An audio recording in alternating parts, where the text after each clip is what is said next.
കുട്ടികൾക്ക് കണ്ടല്ലോ ഈ ചുമ വന്നിട്ട് മാറാതെ നിൽക്കുകയാണെങ്കിൽ നമ്മൾ ഈ കഫ് സിറപ്പൊക്കെ കൊടുക്കുന്നതിന് പകരമായിട്ട് ഇതുപോലെ നിങ്ങൾ ചുവന്നുള്ളി ഇതുപോലെ നിങ്ങളൊന്ന് ഉണ്ടാക്കി കൊടുത്തു നോക്കിക്കേ. കുട്ടികൾക്ക് ചെറിയ പനി ഉണ്ടെങ്കിൽ അത് മാറുകയും ചെയ്യും. അതല്ല നല്ല രീതിയിൽ കഫക്കെട്ടും ചുമയും അതുമല്ലാണ്ട് ഈ ഭയങ്കര കുഞ്ഞു കുട്ടികൾക്കൊക്കെ കുറുകലും കാര്യങ്ങളൊക്കെ വരത്തില്ലേ. അപ്പോൾ അങ്ങനെ വന്നാൽ നിങ്ങൾക്ക് ഇതുപോലെ ചെയ്ത് കൊടുത്താൽ വന്നിട്ട് പെട്ടെന്ന് കുറയുവേ. അപ്പം ചെറിയ ചുവന്നുള്ളിയാണെങ്കിൽ 2 എണ്ണം എടുക്കുക, വലിയ ചുവന്നുള്ളിയാണെങ്കിൽ 1 എണ്ണം എടുത്താൽ മതി കേട്ടോ. അപ്പോൾ ഇതുപോലെ ഞാനിപ്പോൾ ചുവന്നുള്ളി ഒന്ന് തൊലി കളഞ്ഞൊന്ന് കഴുകിയിട്ട് മിക്സിയുടെ ജാറിലൊക്കെ ഒന്ന് അരിഞ്ഞ് ഇട്ട് കൊടുക്കുന്നുണ്ട്. ഇത് നല്ല രീതിയിൽ കഫക്കെട്ടും ചുമയും മാത്രമല്ല നല്ല നമുക്ക് തൊണ്ടവേദനയൊക്കെ വരത്തില്ലേ അതിനും നല്ലതാണ് കേട്ടോ. ചെറിയ പനി മാറിക്കോളും. അപ്പോൾ ഇതുപോലെ നിങ്ങളൊരു കുറച്ച് വെള്ളം കൂടി ചേർത്തിട്ട് വേണ്ട നമുക്ക് അങ്ങനെ അരച്ചെടുക്കാനായിട്ട്. ചുവന്നുള്ളി തന്നെ ഇട്ടിട്ടുണ്ടെങ്കിൽ ചതഞ്ഞ് എടുക്കുകയുള്ളൂ. അപ്പോൾ നിങ്ങളൊരു 1/4 ഗ്ലാസ്സോളം വരുന്ന രീതിയിൽ, ഒരുപാട് വെള്ളം ചേർക്കരുത്, ഒരു 3 സ്പൂണോളം വരുന്ന രീതിയിൽ വെള്ളം അവിടെ ചേർക്കാവുള്ളൂ. എന്നിട്ട് നമുക്ക് ഇതുപോലെ അരഞ്ഞ് കിട്ടാവുന്ന രീതിയിൽ നന്നായിട്ട് അടിച്ചെടുക്കണം. അടിച്ചെടുത്തിട്ട് അരിപ്പയിൽ ഇതുപോലെ അരിച്ചെടുക്കുമ്പം ആ ചുവന്നുള്ളിയുടെ ചാറ് ഇതുപോലെ നമുക്ക് കിട്ടുമല്ലേ. എന്നിട്ട് ഇതിലേക്ക് നമുക്ക് ഈ പനങ്കൽക്കണ്ടം വാങ്ങാൻ കിട്ടും. ആയുർവേദ അങ്ങ ഷോപ്പുകളിലൊക്കെ പനങ്കൽക്കണ്ടം വാങ്ങാൻ കിട്ടും. ഇത് ആസ്മയും ഈ ചുമയും കുറുകളൊക്കെ ഉള്ള ആളുകൾക്കൊക്കെ ഇങ്ങനെ കഴിക്കുന്നത് നല്ലതാണ്. പ്രത്യേകിച്ച് കുട്ടികൾക്ക് നല്ലതാണ്. പ്രായമായ ആളുകൾക്കൊക്കെ ഇങ്ങനെ നെഞ്ചിൽ കഫമൊക്കെ കിട്ടിയിട്ടുണ്ടെങ്കിൽ അത് ഇളകി പോരാനായിട്ട് നല്ലതാണ് ഈ ഒരു പനങ്കൽക്കണ്ടം. പറയാവുന്ന ആളുകൾക്കറിയാം. അപ്പോൾ ഇതുപോലെ നിങ്ങൾ ഒരു 2-3 പനങ്കൽക്കണ്ടം എടുത്തിട്ട് നന്നായിട്ട് പൊടിച്ചെടുക്കണം കേട്ടോ. പനങ്കൽക്കണ്ടം നമ്മൾ പൊടിച്ചെടുത്ത് മാറ്റി വയ്ക്കുകയാണെങ്കിൽ നമുക്കത് എടുത്തിടാനായിട്ട് എളുപ്പമുണ്ടാവും. അപ്പോൾ ഇതുപോലെ ഞാനിപ്പോൾ ഒരു സ്പൂണോളം വരുന്ന രീതിയിൽ പനങ്കൽക്കണ്ടം ചുവന്നുള്ളിയുടെ നീരിലേക്ക് ഇതുപോലെ അങ്ങോട്ട് കൊട്ടിയിട്ടിട്ടുണ്ട് കേട്ടോ. ഇനി നമുക്ക് ഇതിനകത്തേക്ക് തേൻ ചേർത്ത് കൊടുക്കാം കേട്ടോ.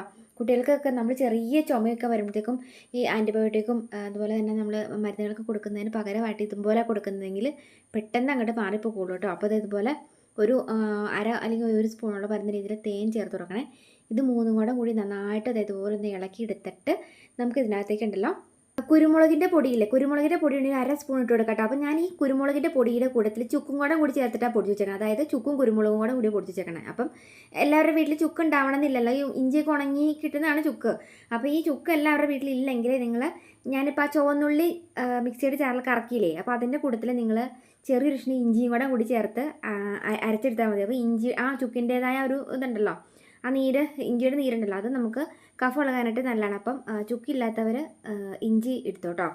എന്നിട്ട് ഞാനിപ്പോൾ ഒരു 1/2 സ്പൂണോളം ചുക്കും കുരുമുളകിൻ്റെ പൊടി ചേർത്ത് കൊടുത്തിട്ടുണ്ട്. ഇനി ഇതിലേക്ക് നമുക്ക് ഒരു ചെറുനാരങ്ങ ആണെങ്കിൽ 1/4 ഭാഗം കുട്ടികൾക്കാണെങ്കിൽ കൊടുത്താൽ മതി കേട്ടോ. എന്നിട്ട് ഇതുപോലെ ഒരു 1/4 ഭാഗം മുറിച്ചെടുത്തിട്ട് ഈ നീരിൻ്റെ കൂട്ടത്തിലേക്ക് നമ്മൾ ചെറുനാരങ്ങയുടെ നീരും കൂടി മിക്സ് ചെയ്യണം. എത്ര വലിയ കഫക്കെട്ടുണ്ടെങ്കിലും ഇളകി പൊക്കോളൂ കേട്ടോ. നെഞ്ചിൽ കഫമൊക്കെ കുറുകളൊക്കെ മാറാനായിട്ട് നല്ലതാണ്. പിന്നെ പ്രത്യേകിച്ച് അലർജിയുടെയൊക്കെ പ്രശ്നങ്ങളൊക്കെ ഉണ്ടെങ്കിൽ ഒരു 1/2 സ്പൂണോളം വരുന്ന രീതിയിൽ ഒരു 1/4 സ്പൂൺ ആണെങ്കിലും മതി. ഒരു നുള്ള നമുക്ക് മഞ്ഞൾപ്പൊടിയും കൂടി ചേർത്ത് കൊടുത്തിട്ട് നന്നായിട്ട് ഇളക്കി കൊടുക്കണം. പിന്നെ നമുക്ക് ഈ തൊണ്ടവേദനയൊക്കെ കൂടുതലുണ്ടെങ്കിൽ ഒരു നുള്ള ഉപ്പ് കേട്ടോ, ഒരുപാട് വേണ്ട ചേർക്കണ്ട, ഒരു ഇത്തിരി ഉപ്പും കൂടി ചേർത്ത് കൊടുത്തിട്ട് ഇത്രയും കൂടി മിക്സ് ചെയ്തിട്ട് നന്നായിട്ട് മിക്സ് ചെയ്ത് ഇളക്കി എടുത്തിട്ട് നമ്മൾ വലിയവർക്കാണെങ്കിൽ ഇതുപോലെ 1/4 ഗ്ലാസ്സൊക്കെ ആയിട്ട് കുടിച്ചെന്ന് വെച്ചും കുഴപ്പമില്ല. കുട്ടികൾക്കാണ് നിങ്ങളിതിങ്ങനെ കൊടുക്കണമെങ്കിൽ ഒരു 10 ml കൊടുക്കുന്ന കുട്ടികൾ എന്ന് പറയുമ്പോൾ ഒരു 5 വയസ്സിന് താഴെ ഒരു 3 വയസ്സ് 2 വയസ്സൊക്കെ പ്രായമുള്ള കുട്ടികൾക്ക് ഇതുപോലെ ഒരു 10 ml വീതം കൊടുക്കാം. അതല്ലാണ്ട് 5 വയസ്സിന് മുകളിലേക്കുള്ള പിള്ളേർക്കൊക്കെ ആണെങ്കിൽ ഒരു 1/4 ഗ്ലാസ് വീതം കൊടുത്തു എന്ന് വെച്ചും കുഴപ്പമൊന്നുമില്ല കേട്ടോ.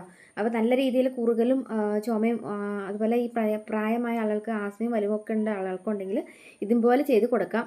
ഇനി എളുപ്പത്തിന് വേണമെങ്കിൽ നമുക്ക് ഇതുപോലെ കൽക്കണ്ടം പൊടിച്ച് വെച്ചിട്ട് ചെറിയ കഷ്ണം ഇഞ്ചി ചുവന്നുള്ളിയും കൂടെ നമുക്കിങ്ങനെ ചതച്ചെടുത്തിട്ട് നമുക്കങ്ങനെ കഴിക്കാം. അപ്പോൾ ഈ ചതച്ചെടുക്കുന്നതിൻ്റെ കൂട്ടത്തിൽ ഒരിത്തിരി കുരുമുളകും കൂടി ചേർത്ത് കൊടുത്തിട്ട് നമ്മളതങ്ങനെ മിക്സ് ചെയ്ത് വയ്ക്കുവാണെങ്കിൽ എളുപ്പമാണ്. നമ്മൾ ചുക്കും കുരുമുളകും കൽക്കണ്ടം കൂടി പൊടിച്ച് വയ്ക്കുവാണെങ്കിലും എളുപ്പമാണ്.